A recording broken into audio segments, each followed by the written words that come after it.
Expo West, held the first week in March, was a terrific and positive kickoff to the 2015 food shows.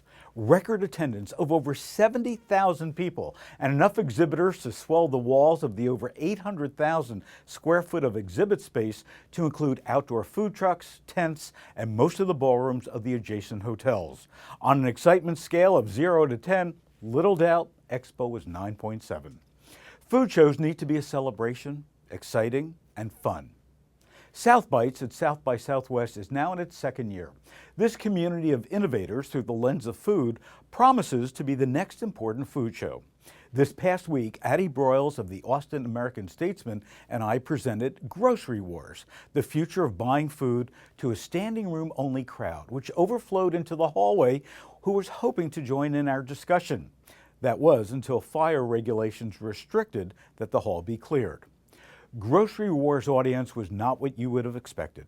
Yes, there were the food artisans, the chefs, the techies, the Austin food scene, but also there was the future leaders from retailers, including Safeway Albertsons, Whole Foods, Hy-Vee, Kroger, and even brands as diverse as ConAgra Foods, Lighthouse, and local Austin-based startups.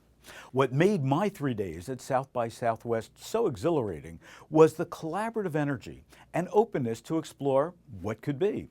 And South by Southwest is all about building long-term relationships.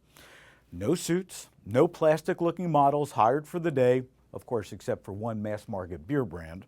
No one looking at badges to see corporate titles. No one looking at his or her watch or cell phone to see just when the show floor would finally close for the day. Instead of those closed-door private dinners limited to a few top execs, I found scores of sponsored events throughout the streets, openly inviting all to join in for free food, free drinks, great music, and to play the soon-to-be-released video games. Sponsored by the likes of AT&T, Yahoo, Samsung, to the Kickstarter companies hoping to be the next Apple Watch purveyor.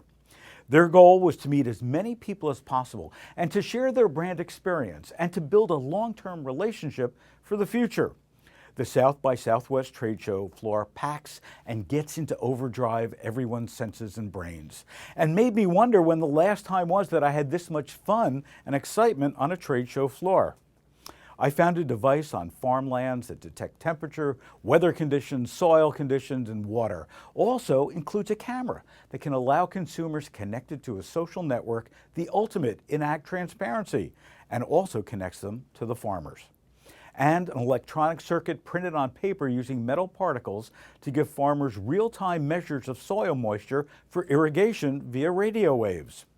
GMO Answers was there, with undeniably one of the largest booths on the show floor. It was actually even bigger than NASA, that opened the discussion to these future leaders and included live corn and cotton crops to show firsthand the visual and yield differences between GMO and non-GMO crops.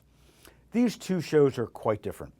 Both are full of excitement, relationship building, and exploring what's new. The question is, what can we learn? Yes, I've sipped the Kool-Aid, but this time it's full of nutrients without any added sugars or artificial ingredients. Be sure to subscribe so you'll never miss an episode, and visit supermarketguru.com for more information and more videos just like this.